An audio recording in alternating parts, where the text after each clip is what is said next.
We wish you a Merry Christmas. We wish you a Merry Christmas. We wish you a Merry Christmas and Happy New Year. तर हा बघा cake मी तुम्हाला cut करून दाखवतो आतून कसा झालाय ते. तर आपला केक आतून मस्त स्पॉन्जी असा झालाय. मी एकदा तुम्हाला आता दाखवतो हातात घेऊन. त्याचे लेयर्स वगैरे कसे आले ते बघा. तर बघा किती मस्त झालाय आपला हा केक. सहज सुगरणमध्ये तुमचे स्वागत आहे. आज ख्रिसमस स्पेशल हनी रोज फ्लेवरचा सांताक्लॉजचा केक माझा मुलगा बनवणार आहे. तो केक फार सुंदर बनवतोय आणि आज तुम्हाला तो घरच्या घरी सहज पद्धतीने केक कसा बनवायचा तो दाखवेल. तर आता इथे आपण एका बाउलमध्ये या कपच्या मेजरमेंटने 2 कप रेडीमेड व्हॅनिला प्रीमिक्स घेतलेले आहे. हे बाजारात सहज अवेलेबल आहे. आणि आता आपण त्या रेडीमेड प्रीमिक्समध्ये या चमच्याने तेल घालून घेऊया. हे आपलं रिफाइंड ऑइल आहे आणि 2 कपच्या मेजरमेंटला आपण हे 2 चमचे तेल घालणार आहे. तर इथं प्रीमिक्स असल्यामुळं हे आपण याला तेल वापरतोय. जर आपण मैद्यापासून करत असलो तर आपण बटर वापरतो. तर हे 2 चमचे आपण तेल आपण यामध्ये घालून घेऊया. आणि इथं मी थोडंसं व्हॅनिला इसेन्स पण घालत आहे. एक 2 ते 3 थेंब हे व्हॅनिला इसेन्स आहे ते आपण याच्यामध्ये घालूया. आणि आता हळूहळू हे पाणी आपण याच्यामध्ये ऍड करत हे मिक्स करून घ्यायचं आहे बॅटर. व आपल्याला असे एक जीव बॅटर हे बनवायचं आहे. तर कमीत कमी आपल्याला हे अर्धा ग्लास पाणी इथे लागेल. तर थोडंसं पाणी घालायचं आणि हळूहळू आपण हे मिक्स करत घ्यायचं आहे. हे असं पहिल्यांदा मिक्स करून घेऊया. आणि एकाच डायरेक्शननं आपल्याला हे मिक्स करायचं आहे. चमचा आपल्याला परत असा उलटा सुलटा फिरवायचा नाही. एकाच दिशेने फिरवला तर एकाच दिशेने आपल्याला मिक्स करायचं. त्यामुळे आपल्या केकच्या बॅटरला ना ही एअर ट्रॅप होते. त्यामुळे केक आपला चांगला फुगतो. तर मी हळूहळू असं पाणी ॲड करत हे असं बॅटर तयार केले. ह्याची कन्सिस्टन्सी बघा ही अशी आहे. तर असं बॅटर आपलं तयार झाल्यानंतर आता हे आपण आपल्या केक टीनमध्ये ट्रान्सफर करून घेऊया.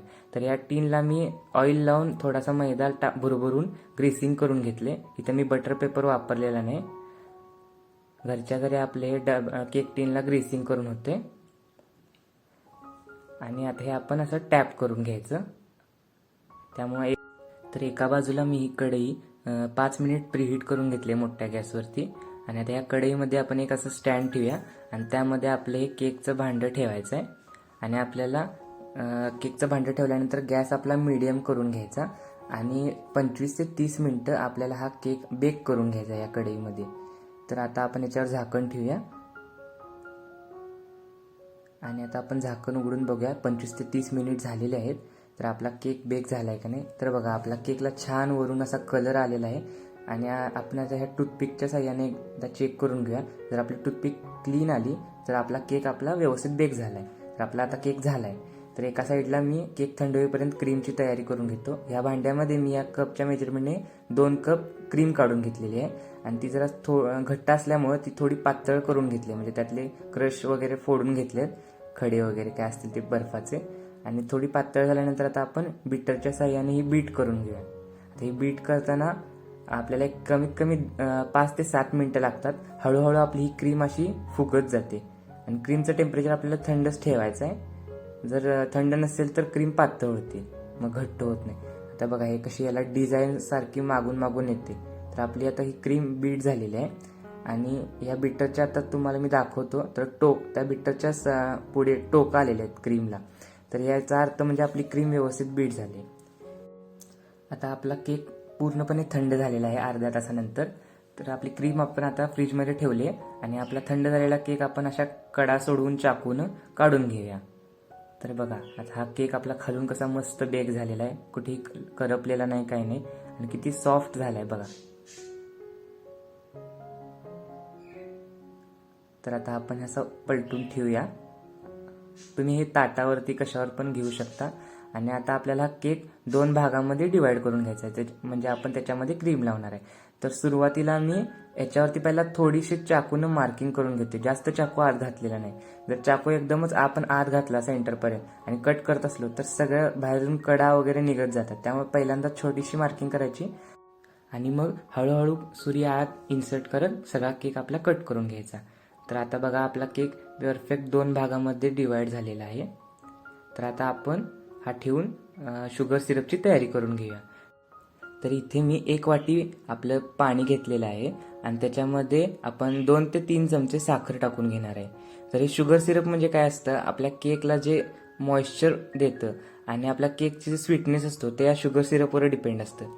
आणि आता आपण हनी रोज फ्लेवरचा केक बनवते म्हणून आपण यामध्ये 1 ते 2 चमचे हनी घालणार आहे. त्यामुळे एक आपल्या शुगर सिरपला वेगळी टेस्ट येते.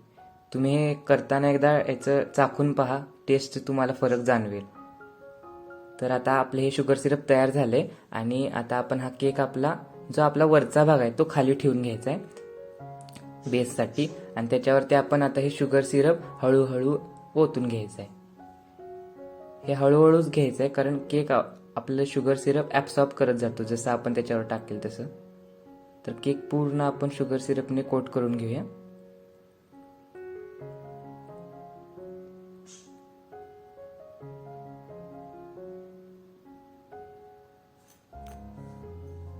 तर आता हे आपलं शुगर सिरपनं कोटिंग झाले. तर आता आपण ह्याच्यावरती क्रीम पसरून घेऊया. आता अशी एका नोझलच्या साह्यानं आपण क्रीम पसरून घ्यायची व ती एक लेवल करण्यासाठी मी हे जुने ATM कार्ड आहे घरामधलं ते वापरलं आहे. आणि थोडीशी क्रीमची लेवल झाली की त्याच्यावरती आपण हे मी गुलाबाच्या फ्लेवरचं सिरप घेतलेलं आहे. त्यामुळे आपल्याला हा रोजचा फ्लेवर आपल्याला लागणार आहे केकमध्ये. तर मी हे थोडे 1 ते 2 चमचे जे घेतलेलं आहे सिरप ते केकवरती असं क्रीमवरती टाकून घेतले आणि ते आपण या कार्डच्या साह्याने पसरून घ्यायचं. छानपैकी असं हे क्रीममध्ये मिक्स होते पसरताना. कलर किती छान दिसते बघा, गुलाबी कलर. आणि त्याच्यावरती आपला केकचा जे आपला दुसरा भाग आहे जो खालचा तळाचा भाग होता तो आपण वरती ठेवून घ्यायचा कारण तो एकदम परफेक्ट असा प्लेन झालेला असतो केकच्या भांड्यामुळे. तर असा सेंटरला ठेवून सेंटरला एका चेक करायचं आणि व्यवस्थित ठेवल्यानंतर आता आपण राहिलेलं शुगर जे सिरप आहे आपलं ते त्याच्यावरती ओतून घ्यायचं. ते बघा कसं ॲब्सॉर्ब करून घेते. ह्याच्यामुळे आपला केक मॉइस्ट राहतोय, आईस केक आपला. आणि स्वीटनेस पण ह्याच्यामुळेच येतोय आपल्याला. हे महत्त्वाचा पार्ट आहे आपल्या केकचा, शुगर सिरप म्हणजे. आणि आता जे काही इथं आपलं केकमध्ये जे फिलिंग राहिलेलं दिसते रिकामी जागा तिथे आपण असं आपली क्रीम नोझलच्या साह्याने आपण भरून घ्यायची. साईडून आपण असं भरत घ्यायचं आपला केक आणि हळूहळू वरच्या बाजूला पण आपण अशी क्रीम पसरून घ्यायची. ह्याला क्रम कोटिंग म्हणतात. म्हणजे जे काय केकचा चुरा आहे ना तो बाहेर येऊ नये, आपल्या मेन डेकोरेशनमध्ये येऊ नये. त्यामुळे हे सुरुवातीला आपल्याला केकला क्रीम लावून घ्यायचं आहे. तर ह्याच्यामध्ये हे केकचे क्रम्स वगैरे असं ते चिटकून राहतात आणि बाहेर कुठं पसरत नाही, त्यामुळे आपल्या डेकोरेशनमध्ये येत नाही. तर असं क्रम कोटिंग झाल्यानंतर आता आपला सांताक्लॉजचा चेहरा कसा तयार होते बघा. मी त्यासाठी स्किन कलर तयार करून घेतलाय. आपल्या क्रीममध्येच पांढऱ्या 1-2 थेंब ऑरेंजचे घातल्यात आणि 1-2 थेंब चॉकलेटी कलर घातले. त्यामुळे आपला हा स्किन कलर तयार झालाय. तर आता आपण सांताक्लॉजच्या चेहऱ्यासाठी ही स्किन कलर आपण वरच्या भागावरती पसरून घ्यायचा. तर असं ह्या प्लेन चमच्याच्या साह्याने मी हा पसरून घेतोय असा गोल गोल गोल फिरवत. आणि आता हे व्यवस्थित पसरल्यानंतर आता आपण ह्याच्यावर जे काय लाईन्स वगैरे तयार झाल्यात ते पुसून घेऊन असं आपल्याला सरफेस फिनिश एक चांगली द्यायची आहे जेणेकरून आपला चेहरा असा चांगला गुळगुळीत दिसेल. तर आता आपलं हे फिनिश करून झाले.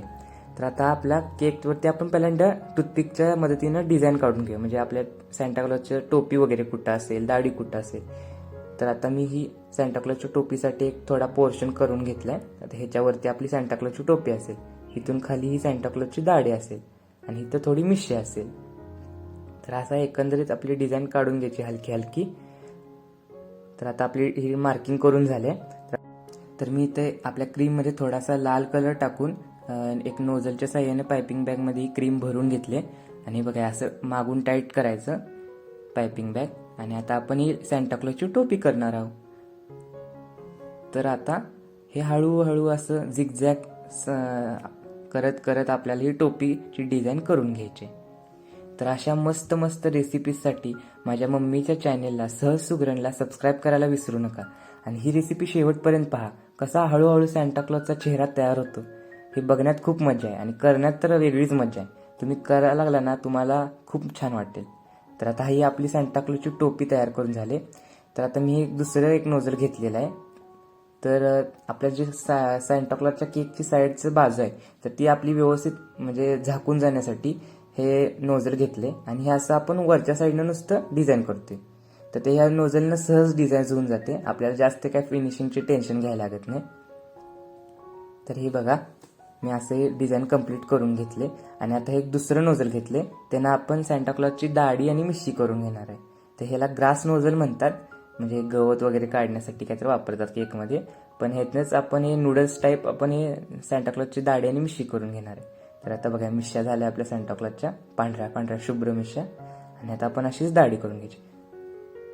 हळूहळू नुसतं आपण असं खाली ओढायचं. हे जे केक डेकोरेशन करताना जी मजा असते ना, ती काय वेगळीच असते. खूप मजा येते. म्हणून तर मला हा केक करायला आवडतो खूप.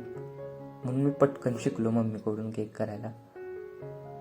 तर आता मी हे शुगर बॉल्स आहेत, त्याला थोडासा काळा कलर लावून घेतला आहे आपल्या सांताक्लॉजच्या डोळ्यासाठी. तर हे डोळे म्हणून आपण इथं ठेवूया. बघा हळूहळू कसा याला आकार यायला लागलाय. बघा हा केकला कसा सांताक्लॉज सारखा आकार यायलाय. तर आता सांताक्लॉजच्या टोपीची बॉर्डर एक महत्त्वाची असते, तर ती बॉर्डर पांढऱ्या रंगाची. मग आता त्यानंच आपण पांढऱ्या क्रीमनं बॉर्डर करून घेऊया.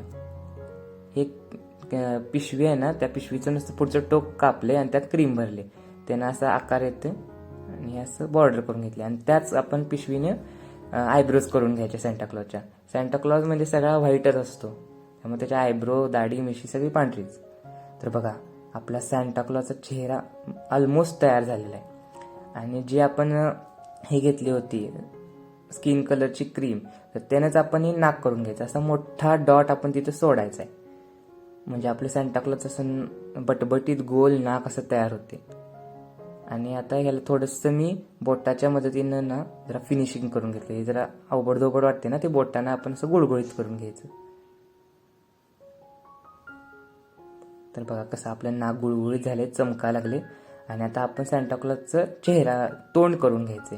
तर तोंड म्हणजे मी हा वरचा जो टोपीचा लाल कलर ना तो घेतलाय आणि टूथपिकच्या मदतीनं ना हे असं जरा स्माइली फेस आपण तयार करून घ्यायला लागलो. तर बघा किती लुक भारी आलाय आता सांताक्लॉजला, कसा दिसते बघा. आणि मेन गोष्ट म्हणजे सांताक्लॉजच्या टोपीचा गोंडा, तो तर महत्त्वाची गोष्ट आहे. आणि तो त्या मी नोझलच्याच ह्यानं करून घेतलाय. आणि जरा डेकोरेशनसाठी सांताक्लॉजच्या टोपीवरती शुगर बॉल्स टाकते सिल्वर कलरचे, त्याने एक छान दिसते, आपली टोपी वगैरे उठून दिसते. आणि गोंड्यावर पण थोडे टाकून घेते. आणि जरा गोंडा उठून दिसायसाठी ना तोच लाल कलर आहे ना मगाचा क्रीमचा, त्यांना असे छोटे डॉट काढून घेतो टोपीला, म्हणजे आपला गोंडा त्या दाढीमधून उठून दिसेल. कसा मस्त आपला केक दिसतोय बघा. तर अशाच मस्त तुम्ही कमेंट सहज सुगरणला करा व कमेंटमधून आम्हाला सांगा की कसा केक झालाय. आणि सहज सुगरण चॅनेलला सबस्क्राईब करायला विसरू नका. अशा मस्त रेसिपी माझी मम्मी घेऊनच येत आहे. तर सहज सुगरणला सबस्क्राईब करा, लाईक करा आणि शेअर करा. तर आता आपण हे बेसला थोडासा हिरवा कलर देऊन घेऊया, त्यामुळे आपला केक असा उठून छान दिसेल. तर या क्रिसमसला हा सांताक्लॉज केक बनवून तुमच्या घरातील लहान मुलांना सरप्राईज करा. धन्यवाद.